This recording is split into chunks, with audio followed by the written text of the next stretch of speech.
Ibadah anak kelas besar tanggal 11 April 2021 dengan tema Yesus Pemulihku.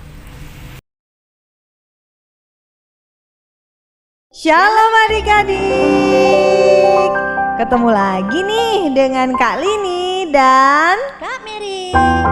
Ya, sebelum kita memulai ibadah kita pada hari ini, kita berdoa dulu yuk. Semuanya tutup mata, lipat tangannya. Tuhan Yesus, terima kasih buat pagi hari ini kami bisa datang kepadamu, beribadah, memuji dan memuliakan Engkau. Biarlah Tuhan hari ini kami bisa mengalami Engkau dan kami bisa mengalami pemulihan yang seutuhnya. Di dalam nama Yesus kami berdoa, haleluya, amin. Nah adik-adik, tema kita pada hari ini adalah Yesus Pemulihku. Dan passwordnya, Yesus pulihkanku, aku bebas. Yes. Yuk adik-adik, kita sama-sama mau memuji nama Tuhan. Kita mau katakan bahwa di dalam nama Yesus ada kemenangan bagi setiap kita. Haleluya. Semua siap ya? Katakan, dalam nama Yesus, dalam nama Yesus ada kemenangan. Dalam nama Yesus, dalam nama Yesus iblis dikalahkan. Dalam nama Tuhan Yesus siapa dapat melawan? Dalam nama Tuhan Yesus ada kemenangan. Sekali lagi katakan, dalam nama Yesus, dalam nama Yesus, dalam nama Yesus ada kemenangan. Haleluya. Dalam nama Yesus, dalam nama Yesus iblis dikalahkan. Dalam nama Tuhan Yesus siapa dapat melawan? Dalam nama Tuhan Yesus ada kemenangan. Yeay! Adik-adik, saat kita menerima Tuhan Yesus sebagai Tuhan dan Juru Selamat kita, Tuhan mau setiap kita bukan hanya menerima Tuhan Yesus, tetapi kita semua bisa dipulihkan seutuhnya, baik tubuh, jiwa, dan roh kita. Karena itu kita mau datang kepada Tuhan, kita mau panggil namanya, sebab di dalam Dia ada pemulihan seutuhnya. Haleluya Yesus. Kita katakan, dalam nama Yesus ada kesembuhan. Dalam nama Yesus ada keselamatan. Yang buta melihat, yang lumpuh berjalan. Dalam nama Yesus ada mujizat. Mari katakan sama-sama, nama Yesus, nama Yesus, nama Yesus, nama Yesus yang sembuhkanku. Nama Yesus, nama Yesus, nama Yesus yang pulihkanku.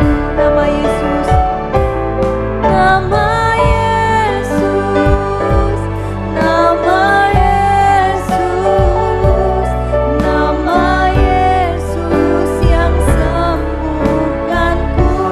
Panggil Dia, nama Yesus, nama Yesus, nama Yesus yang pulihkanku. Haleluya Yesus. Kami tahu Engkaulah pemulih kami ya Tuhan. Sebab di dalam Engkau ya Tuhan, kami bebas dan kami merdeka. Tuhan, kami mau dengarkan kebenaran firman-Mu, agar kami terus dimerdekakan. Biarlah Tuhan, berikan kami telinga yang mendengar Engkau, hati yang tertuju kepadamu ya Tuhan, agar setiap firman yang masuk ke dalam hati kami bisa bertumbuh dan berbuah. Di dalam nama Yesus kami siap mendengarkan firman-Mu. Haleluya, amin. Nah adik-adik, yuk dengarkan firman Tuhan bersama Kak Yuli. Shalom, apa kabar? Pagi ini hari yang spesial buat kita semua dan adik-adik yang ada di rumah. Adik-adik, kita akan mendengarkan firman Tuhan dengan tema Yesus Pemulihku. Nah, kita lanjutkan ya. Kita akan membahas di daerah sini. Nah, kita lihat dulu gambar yang satu ini. Gambar apakah ini adik-adik? Ini adalah gambar hati. Pernahkah kamu merasakan sakit hati? Kecewa? Luka? Biasanya sih kalau kita dikecewakan, kita merasa sakit hati. Ketika kita diejek, kita bisa sakit hati. Ketika keinginan kita tidak dipenuhi, kita juga bisa merasa sakit hati. Dari mana kita tahu kalau hati kita ini memiliki luka?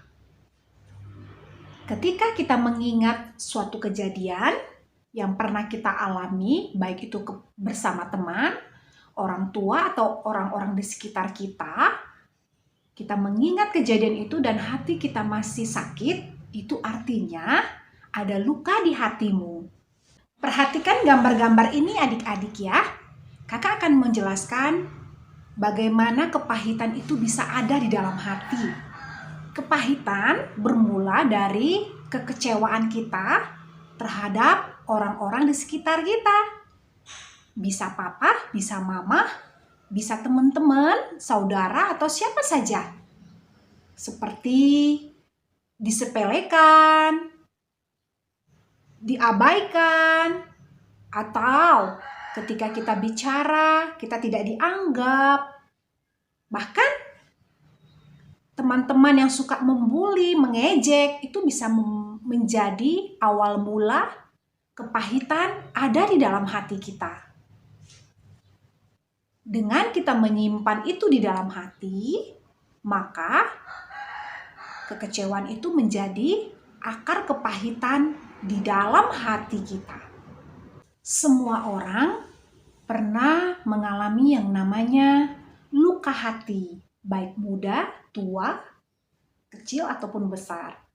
Namun, apakah kita mau menjadikan luka hati itu tetap ada di hati kita atau tidak? Itu keputusan ada di tangan kita sendiri, adik-adik. Tuhan Yesus mengajarkan kita agar kita tidak menyimpan luka hati sehingga menjadi akar kepahitan. Bagaimana caranya supaya luka hati yang ada di dalam diri kita itu bisa sembuh? Caranya adalah adik-adik boleh mengampuni orang-orang yang telah menyakitimu. Baik itu mereka yang sudah membuat engkau marah, membuat engkau kecewa, membuat engkau terluka, engkau boleh mengampuni mereka dengan membuang sampah-sampah di dalam hatimu. Tuhan Yesus mau membalut hati kita yang terluka. Bagaimana caranya Tuhan Yesus bisa bekerja? Langkah pertama adik-adik adalah akui kalau engkau terluka.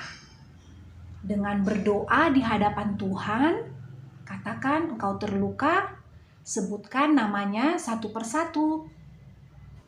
Yang kedua, lepaskan pengampunan. Ampuni orang-orang yang sudah melukai engkau. Ini bukan bicara bisa atau tidak bisa adik-adik, tapi apakah engkau mau melakukannya, mau taat kepada perintah Tuhan.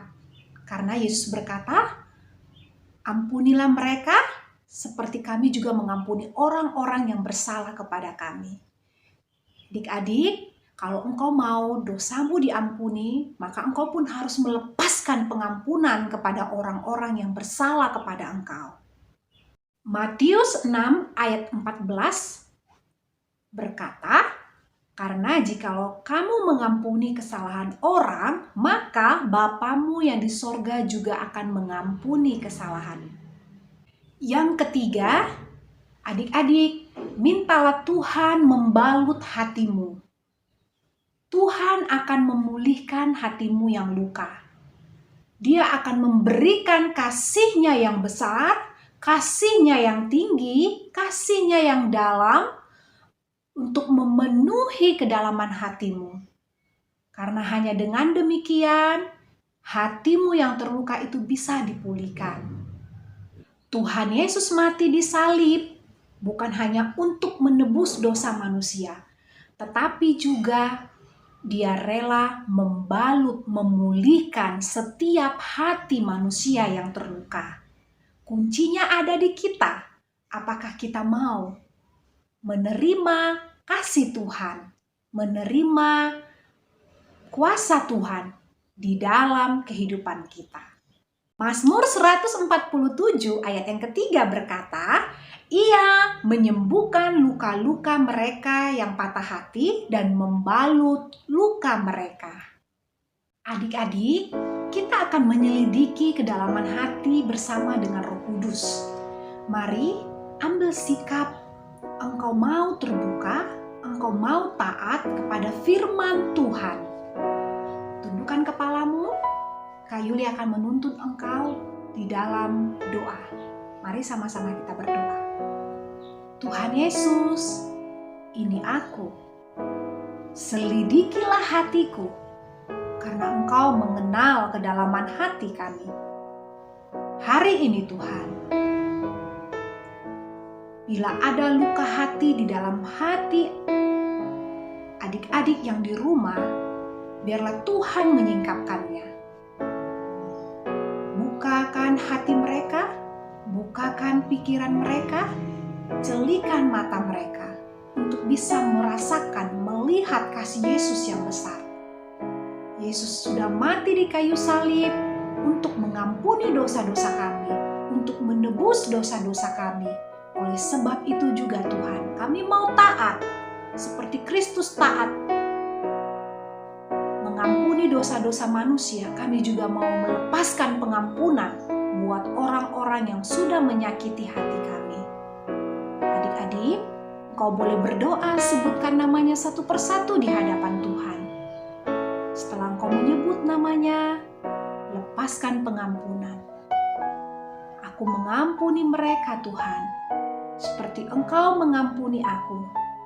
Dan aku percaya Engkau memampukan aku untuk mengampuni, karena ada kasih Yesus yang tinggi, kasih Yesus yang dalam, kasih Yesus yang luas di dalam hatiku, di dalam hidupku, untuk alirkan kepada orang-orang di sekitarku. Terima kasih Tuhan Yesus. Ini aku pakai hidupku. Kami berdoa dan mengucap syukur. Amin. Ayat hafalan kita ada di dalam Mazmur 147 ayat yang ketiga. Adik-adik bacakan setiap hari ayat ini sampai ayat ini melekat di dalam hati. Oke, angkatlah tanganmu, kita akan terima berkat dari Bapa di sorga. Adik-adik, jikalau engkau taat melakukan perintah Tuhan, firman yang disampaikan hari ini, maka diberkatilah engkau. Berkat ini diucapkan di dalam nama Bapa, Anak, Putra, dan Roh Kudus, di dalam nama Tuhan Yesus. Kita yang percaya katakan, Amin. Oke, selamat hari Minggu, bye-bye.